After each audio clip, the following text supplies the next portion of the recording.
Ravi de vous retrouver dans cette édition d'information. Les titres. Le 4e recensement général de la population et de l'habitation, RGPH4, a officiellement démarré en Guinée ce 1er juillet 2025. L'opération va concerner tous les citoyens établis sur le sol guinéen sans distinction d'âge dans la commune urbaine de Bessia et à Matam. Le coup d'envoi a été donné par les responsables communaux. Et puis, dans l'objectif de participer à la formation pratique des étudiants, l'agence de voyage et de tourisme Mondial Express a signé une convention de partenariat avec l'École supérieure du tourisme et de l'hôtellerie. Ainsi, Mondial Express va offrir aux étudiants de cette institution des possibilités de stage. Détail à suivre. Voilà pour les titres.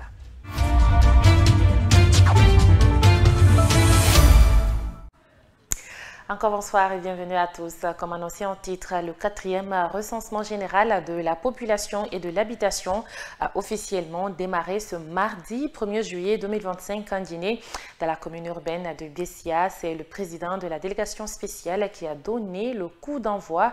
L'opération va concerner tous les citoyens établis sur le sol guinéen, tout âge confondu. Les agents recenseurs et les citoyens ont répondu massivement à la mobilisation. Ansou Baïlo Baldé. Mori Diakité, président de la délégation spéciale de Bessia, est le premier à être recensé dans sa commune urbaine. C'est dans le cadre du 4e recensement général de la population et de l'habitation, officiellement démarré ce mardi 1er juillet 2025. Face à l'agent recenseur, il a répondu à un certain nombre de questions relatives à sa famille. Pour lui, ce processus de recensement a toute son importance pour la Guinée. Ce recensement est extrêmement important, d'autant plus que il s'inscrit dans le cadre du développement socio-économique de notre pays. Un bon recensement général de la population et de l'habitation qui donne des statistiques démographiques fiables, des données économiques fiables est à la base d'une meilleure planification dans le cadre du développement socio-économique d'un pays. Donc, comme nous sommes en Guinée, je souhaite que le RGPH 4 de cette année 2025 se déroule dans les meilleures conditions et que les résultats que nous obtiendrons donnent les meilleures statistiques aussi. Plusieurs centaines d'agents recenseurs seront déployés sur le territoire de la commune de Bessia à l'image des autres pour identifier les ménages, leurs difficultés et leurs besoins en développement. Questions liées aux personnes physiques, c'est-à-dire le statut des ménages. Et il y a les questions aussi qui vont nous permettre de savoir la vie économique des gens. Ça va nous permettre de savoir qu'est-ce qu'il faut faire en étant planificateur. Au travers de ces statistiques, comment est-ce que nos ressources, on va les repartir? Parce que c'est un peu lié à Soumandou 2040.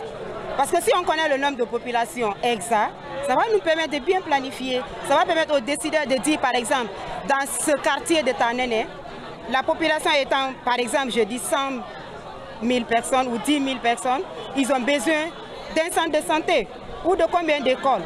C'est cette planification qui va faciliter le développement local de la collectivité. Le ministère du Plan et de la Coopération internationale pilote le processus du 4e recensement général de la population et de l'habitation à travers l'Institut national de la statistique. À Matam également, le recensement général de la population et de l'habitation a été effectif en ce premier jour du processus. Le premier responsable communal a donné l'exemple dans cette opération. Badra Kone s'est recensé après avoir tenu un message à l'endroit des citoyens de Matam. Il y avait également la directrice communale du plan et de la coopération à la cérémonie. Suivez-les au micro d'Ansou Baïlo Baldé.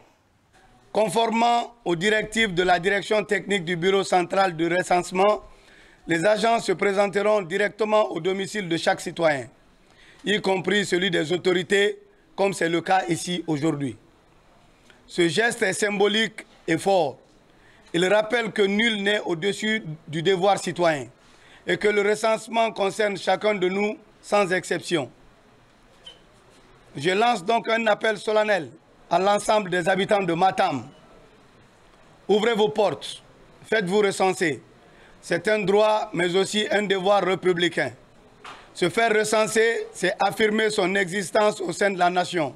C'est participer à l'édification d'une Guinée juste, moderne et inclusive. Je tiens à rassurer chacune et chacun que les données collectées sont confidentielles, protégées par la loi et strictement utilisées à des fins statistiques.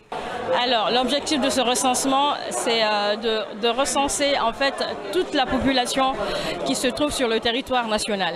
C'est-à-dire sans distinction de sexe, d'âge, tout le monde doit être pris en compte pour que les politiques publiques puissent avoir des données fiables pour pouvoir appliquer puissent avoir des statistiques fiables pour pouvoir appliquer des politiques publiques dans le domaine de la santé, de l'éducation, des infrastructures scolaires et tout ça.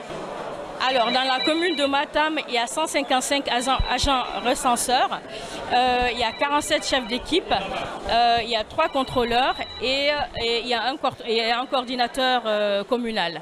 Et chaque agent, les agents vont passer de ménage en ménage. Il n'y aura pas besoin les habitants n'auront pas besoin de se déplacer en fait. Les agents vont se déplacer de ménage en ménage pour pouvoir recenser tout le monde. Et puis, rendu public ce lundi 30 juin 2025, le projet de nouvelle constitution suscite des réactions du mandat présidentiel aux candidatures indépendantes jusqu'à l'âge pour être candidat à l'élection présidentielle. Des citoyens se sont exprimés pour donner leur avis. Chacun y va de sa position pour apprécier le contenu du test proposé aux Guinéens. Ils sont au micro de Mohamed Lamine Dafé et de Germaine Massari. Sur le point d'un mandat de 7 ans, renouvelable une seule fois, je suis d'accord. Ça, c'est une belle idée. Je pense que ça donnera le temps au nouveau président d'avancer ce projet, de finir le projet qu'il a commencé. Si nous prenons l'exemple d'Alpha Condé qui vient de passer, prenons le projet de Swapiti. Au bout de 5 ans, il n'a pas pu finir. S'il avait 7 ans, je pense qu'il pouvait avancer plus dans le projet de Swapiti. De 5 à 7 ans, je pense que c'est une bonne idée. Et renouvelable une fois, moi, en tout cas, à mon avis, c'est bon. Ça permettra aux choses encore, après ça, aux dirigeants d'avoir tout le temps de faire leur travail. Ça, c'est une bonne idée.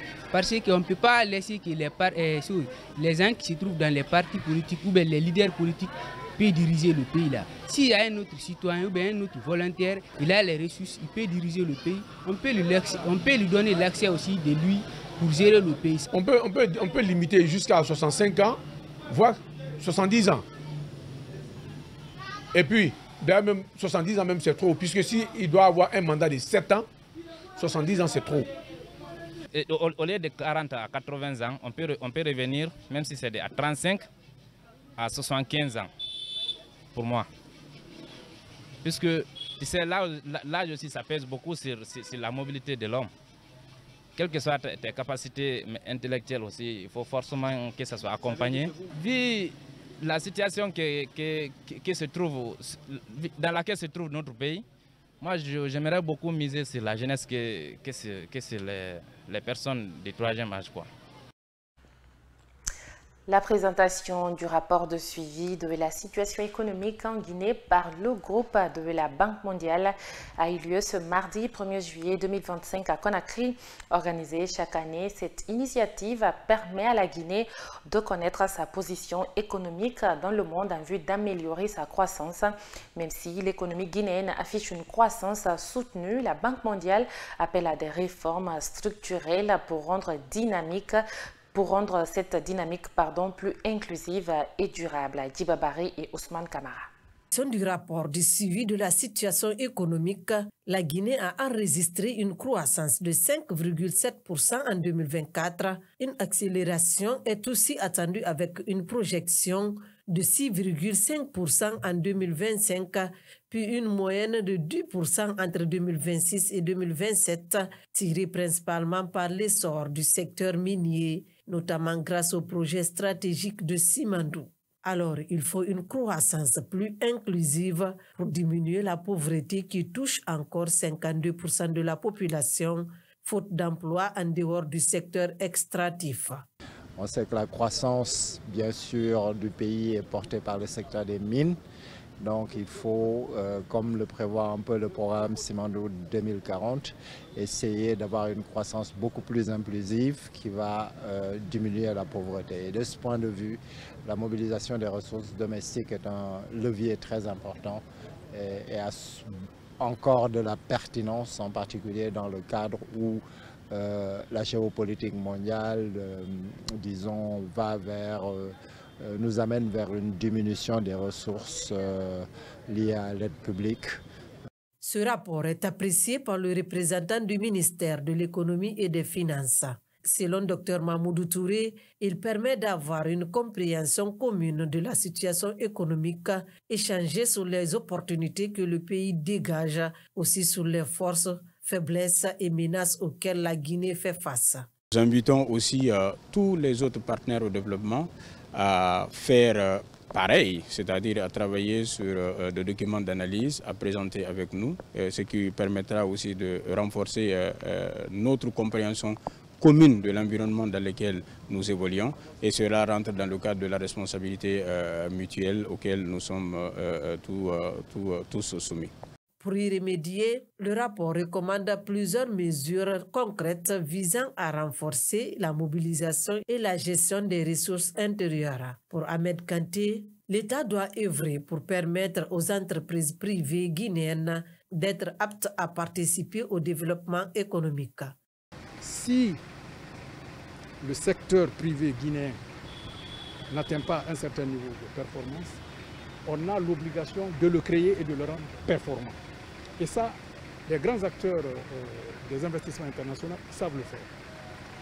Je pense que si cette politique est rigoureuse, il y va de soi qu'à l'horizon des 5 ans, effectivement, on pourrait atteindre dans un premier temps les 40% et pourquoi pas, avec le temps, évoluer. Dans un contexte de transition économique, les auteurs du rapport appellent à un recentrage des priorités autour de la viabilité de la dette, de la stabilité macroéconomique et des investissements dans le capital humain. Le potentiel de transformation offert par les ressources naturelles devra s'accompagner, conclut le rapport, d'une stratégie fiscale et budgétaire ambitieuse capable de bâtir une économie plus diversifiée, inclusive et résiliente. Je vous l'annonçais à l'entame, l'agence de voyage et de tourisme Mondial Express vient de signer une convention de partenariat avec l'École supérieure du tourisme et de l'hôtellerie. Objectif, participer à la formation pratique des étudiants de cette école en les offrant des possibilités de stage chez Mondial Express. Reportage à Mamadou Tanouba. Avec la signature de cette convention de partenariat, l'agence de voyage et de tourisme Mondial Express met en pratique son engagement sociétal à participer à la formation des jeunes Guinéens. Cela passe cette fois-ci par l'École supérieure du tourisme et de l'hôtellerie. Des étudiants de cet institut pourront faire leur stage chez Mondial Express, une occasion en or pour l'accomplissement de leur formation qui nécessite de la pratique en dehors des cours théoriques. Cette convention est l'aboutissement d'un processus d'échange qu'il y a eu entre nos deux institutions et qui se matérialise aujourd'hui par cette convention. Cette convention aura pour objectif d'accompagner les étudiants de l'Institut supérieur du tourisme et de l'hôtellerie dans leur processus de développement de leurs compétences et l'acquisition de nouvelles pratiques dans le domaine du tourisme notamment. Alors Mondial Express est un acteur privilégié du tourisme et du transport. Il est important pour le département, pour l'Institut, de nous tendre la main pour qu'ensemble on essaye d'implémenter une démarche qualité dans l'intérêt supérieur des jeunes étudiants en faveur notamment de leur insertion professionnelle. C'est un rêve qui est sur le point de devenir une réalité pour la directrice générale de l'École supérieure du tourisme et de l'hôtellerie, dont l'insertion professionnelle des étudiants était la principale préoccupation. Je suis très heureuse de signer cette convention de partenariat avec Mondial Express parce que récemment on a fait une étude diagnostique dans notre école. L'étude montre qu'on a tendance à oublier le secteur du tourisme.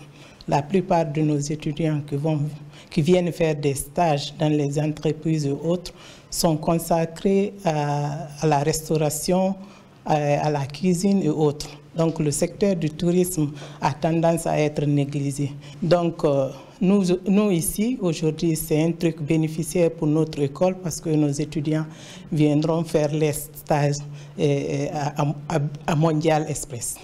Mondial Express, en plus d'être une agence de voyage et de tourisme au service de tous, participe activement au développement de la Guinée.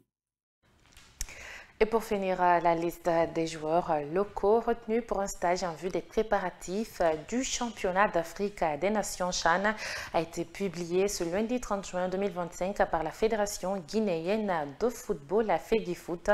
Ils sont au total à 26 qui ont bénéficié de la confiance du sélectionneur Souleymane Camara et son staff. Germaine Mazaré. En préparation pour le championnat d'Afrique des Nations CHAN 2024, le Sili national local affrontera le Sénégal en double confrontation amicale les 4 et 7 juillet 2025 à Dakar. Un total de 26 joueurs a été retenu pour ce stage. Il s'agit d'Ousmane Camara, Flamme Olympique, Mori Keita, Afia FC, Sekou Salifou Silla, Orea AC, au poste de gardien de but.